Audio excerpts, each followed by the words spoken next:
I'm doing a little field herping in a new area of mine. This is where I just moved to. This is the Morongo Basin area, I guess you'd call it. It consists of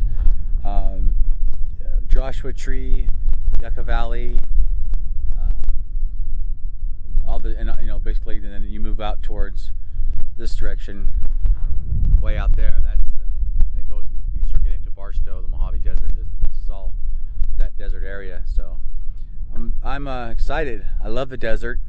I used to live in Arizona, so I miss that desert there, and I just moved from the mountains. So a little different field herping conditions. A little different. There's a lot of different animals, a lot of good animals. I did my research and looked up all the different snakes that I can find out here, and lizards, desert tortoises, desert iguanas, California desert phase king snakes, sidewinders, northern Mojaves, southwestern speckled rattlesnakes, glossy snakes, patch nose snakes, leaf nose snakes, and it goes on and on and on. So I'm stoked. I came out early this morning. It is a beautiful 65, 66, 7 degrees. I wanted to get a jump start on the wildlife. This area out here is considered high desert, so it's not as warm as it would be down on the desert floor, like Palm Springs, Palm Desert. Those areas, that's a little, those areas they're a lot hotter. So this is about 2,200 to 3,200, I don't know, somewhere in there. So 2,000 to 3,000 foot elevation. So it's a little bit cooler, which I like. It's good. So we're gonna see what we can find today. I'm gonna look until it gets too warm, until I think that the snakes won't be out because it's just too hot. Because right now it's September 1st, so it's still getting to be about 95, 98 degrees, 100 degrees out here, maybe in the desert. But it's gonna start cooling off soon, so I want to try to take advantage of the cooler temperatures and see what I can find out during the day.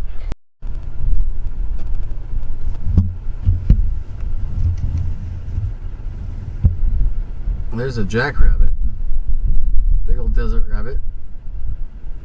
Oh, there he goes. Hey guys, I'm back from my not so eventful herping trip this morning. I was not real long to begin with, so I just kind of wanted to feel it out and see what areas I have, and just kind of a fun little quick fast trip this morning. I was out pretty early because I was worried about it getting too hot, but I actually kind of overshot a little bit. I was actually probably a little too early because it didn't really start warming up until I was leaving. So, because I was hungry, man, and I was just like, and I had a friend coming over, kind of waiting on me, so I was just like, I'll you know what, I have tomorrow and the next day to go, so at least I kind of know when things warm up out there and whatnot, because it was just barely hitting 70 degrees when I was, getting out of there, so at least that's what my truck thermometer had said. I meant to take my laser thermometer with me so I could actually get some accurate temperature readings out there. But anyways, I'm back. So as you can see in some of the video, some clips I showed you previously here, just messing around, getting some video shots of the surrounding area. It all looks promising. Just I didn't see anything really. I think I saw a whiptail lizard and some jackrabbits. That's about it. So I had a question from Nick Satarsky 5 days ago. How high can you maintain a temperature with just a heat mat? Do you need to add a radiant heater or some other, let's see. Hello everyone. That's my video. Or do you need to add a radiant heater or some other heater? That was his question. So let me restart. How high can you maintain the temperature with just a heat mat? And do you need to add a radiant heater or some other type of supplemental heater? That's an excellent question. Nick, I think I responded to you in a reply, but I want to kind of go over this on the video too. So let's just talk about that real quick. Let's go to, we'll probably take you to the other room and show you the cages that I have and how they're set up. All right, guys. So we're in the reptile room now, and we're talking about temperatures real quick. I'm gonna try to keep this as simple and short as possible, so I don't ramble too long and lose you guys, lose your interest here. So, basically, this room temperature in here is 78 degrees, 78.4 degrees. I'm just pointing it at the carpet here. I mean, the walls are probably going to be a little bit different depending on where you point it. Cages are 81, as you can see. This reading in front of this glass here. So, and as you see, my herp stat right now is at 46% power at 86 degrees on the hot end. I am heating these cages with radiant heat panels, okay, from RBI, Reptile Basics, okay. I like these things; they're really cool. Originally, I had this cage here on the bottom with just under the cage heat tape. It's pre-wired kit that comes from Reptile Basics. It's a big piece of heat tape. They clip it, crimp it, wire it, and the whole 9 yards for you. Pretty cool. And then they conveniently fit underneath the cage in the little recessed area and plug it into a thermostat. Does a good job, okay? But back to Nick's question about your room temperature. And do you have to have any supplemental heating? Well, yes, you do. Because before, if you live in a room, live in a house that's shared by other people, they may not want to keep their entire thermostat at 78 degrees. Okay, I'm fine with it. My room where I sleep stays really cool actually, because where the thermostat's located in the house, if I keep it at 78 there in the living room, it's a lot cooler in my room. And plus, I'm right under the vent, so I have nothing to complain about. And then my room where the reptiles are at, I shut the vents in the ceiling. I just shut the vents off. And I don't know what kind of cooling systems other people have, or if you guys have cooling systems, because if you're in a different part of the country where you don't have to have a cooling system. Say you live in the northern part of the country. So that may be a challenge for you, because you're trying to keep your animals warm and your house is always cold. Okay. And a radiant heat panel may not even work. It may not even do the job. Okay. You gotta understand, when you have under the cage heating element, it's producing heat and it's transferring its heat through the material of the cage, okay? Whether it be wood or plastic or glass. And it's only heating that substrate. And yes, it's giving off a little bit of heat and transferring the ambient temperature, the air temperature to that, to a higher temperature, but not very much, okay? You would have to get the surface temperature of the cage, the bottom of the cage, really, really hot in a room. Let's just say it was 70 degrees Fahrenheit in your room. Okay, let's just go a little low. Let's just say 68 degrees Fahrenheit in your room. Pretty chilly, okay? I think it is. And if you're only using an under the cage heating element, and you're trying to warm up, let's just say a ball python, or something else that requires a lot of heat, sand boa, for example, you're not gonna achieve that. You're not gonna achieve the hot spot that you need. And if you do achieve the hot spot that you need, the surface temperature of where your heating element is at is gonna be so hot, your animal's not even gonna want to go over there, because it can potentially burn them. I remember using under the tank, commercially produced under the tank heating pads that you peel them and you stick them under glass aquariums. Okay, I'm not going to name any names, because I'm not here to make any product from any certain company sound bad. That's not what I'm doing here. I'm just giving you an idea of what I'm talking about. These heating mats are not thermostatically controlled. They have a little resistor or some sort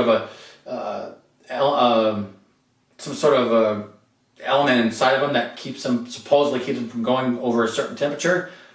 I don't know about that.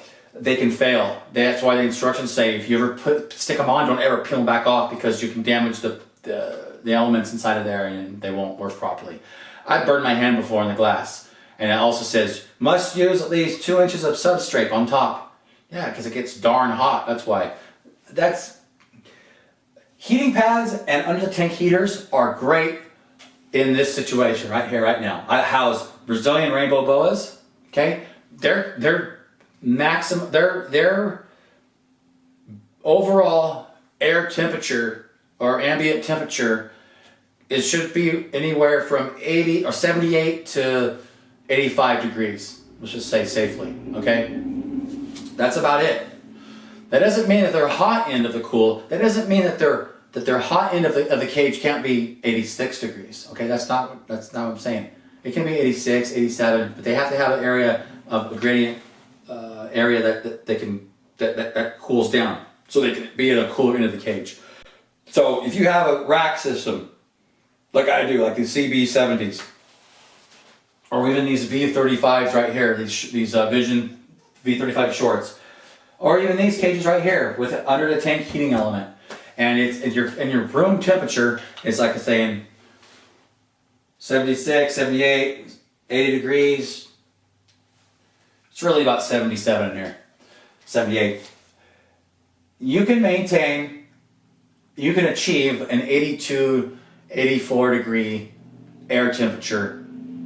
You can achieve that. You can achieve that air temperature in these cages or these racks with an under the tank heating element hooked up to a thermostat. That's very possible. That's doable. Okay, your room starts getting any cooler, it starts getting into the low 70s, 60s. Ain't gonna happen. You're gonna have to move up to either like a ceramic heating bulb, or heat emitter, or heating bulbs themselves, incandescent bulbs with some sort of a guard on them, so your snakes don't get burnt. That's in the old days. That's what we used to use. And when I was growing up as a kid, that's all we used were like regular light bulbs that you use for your house, white light bulbs, and they were like inches away from your snake, and everyone was just kind of like it's just funny. Oh, the snakes, they don't have to go around it. They don't have to touch it. It's like the things that we've learned through the years. You know what I mean? And the new products and all the different things they have for reptiles now. It's unbelievable. But yeah, it's kind of funny. But anyways, back to what I was saying. So I'm using these. Well, I upgraded to these radiant heat panels because I was in the mountains before I moved here, and it was colder there, and I was having problems getting my room heated. And I shared my house with my family, with my mom. So it was kind of like I can't tell them to like how temperature to put their house at, right? There's the next option you can do. If you have a cold house and you're having trouble maintaining the proper temperatures for your animals, okay, they have room heaters. You've probably seen them in other people's houses, other people's videos, or their reptile rooms. The little thin, the little oil heaters you plug in the wall. They're electrically controlled. And you can even hook a thermostat up to them, so they turn on and off when they need to. You can keep your room temperature at a certain wherever you want it. So that's another option, a room heater. I hope that made sense to everyone about temperatures and different ways of heating your cages and the room temperatures in your house and how that critically affects it majorly affects the way you keep your animals and trying to achieve a certain temperature in the cage. That's what I'm trying to say. So, all right, I think I've babbled long enough on this subject. Thank you guys for watching. I'm sorry I didn't have any animals for you today. I went out field herp and I was going to hopefully get some good shots of some animals, but I didn't. But I wanted to put out a video anyways, just to keep you guys, informed of what's going on, keep you guys in the loop, stay, tuned in with me, tuned in with you. Anyways, thanks for the feedback. Thank you again for all the new subscribers. You guys are awesome. And I will see you guys later. Have a good Labor Day weekend. See ya.